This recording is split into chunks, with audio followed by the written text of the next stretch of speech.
ઓડિશાના પુરીમાં સરકારી જમીન ખેડવાના ઝઘડામાં બે ઈસમોને જીવતા સળગાવી હત્યા કરી સુરત ભાગી આવેલા 3 ઓડિશાવાસીઓને સુરત એસઓજીની ટીમે ઝડપી પાડ્યા છે। સ્પેશિયલ ઓપરેશન ગ્રુપ એટલે કે એસઓજીની ટીમ પેટ્રોલિંગમાં હતી। તે દરમિયાન ઓડિશાના પુરી જિલ્લાના બે ગામ વચ્ચે ચાલતા સરકારી જમીન ખેડવાના ઝઘડાની અદાવતમાં 2.5 વર્ષ અગાઉ બે યુવકોને જીવતા સળગાવી ડબલ મર્ડર કરનાર 3 હત્યારાઓ આરત કંદુરી જૈના, અભિમન્યુ ઉર્ફે રવિ જૈના અને અખય ઉર્ફે અક્ષય ઉર્ફે બગાઈ જૈનાને પાંડેસરા ખાતેથી ઝડપી પાડ્યા હતા।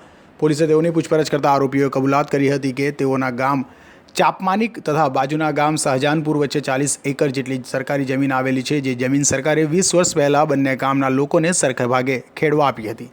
જે જમીન બંને ગામના લોકોએ કાજુનું વાવેતર કર્યું હતું, પરંતુ કાજુની ઉપજ લેવાના સમયે શાહજહાનપુર ગામના લોકો બળજબરીથી અમારા ગામના ભાગની સરકારી જમીન પર કબજો કરી ખેતી ઉપજે તે છીનવી લેતા હતા। જે આ અંગે ગામના લોકો વચ્ચે 15 વર્ષથી ઝઘડો ચાલતો હતો, જેથી ગામના લોકોએ ભેગા મળી બાજુના ગામના લોકોને સબક શીખવાડવા માટે 2.5 વર્ષ પહેલાં શાહજહાનપુર ગામના 10 લોકો ગામના હિસ્સાની સરકારી જમીન પર કબજો જમાવી ઝૂંપડામાં સૂતા હતા। તે સમયે ત્યાં પહોંચી ઝૂંપડા પર પેટ્રોલ નાખી સળગાવી દેતા 2 લોકો જીવતા સળગી ગયા હતા, તો બચી ગયેલા 8 લોકો પર ધારિયા અને લાઠી વડે હુમલો કર્યો હતો। જે ડબલ મર્ડરના ગુનામાં પોતે ભાગી સુરત આવી ગયા હતા અને સંચા ખાતામાં મજૂરી કામે લાગ્યા હોવાની કબૂલાત કરી છે।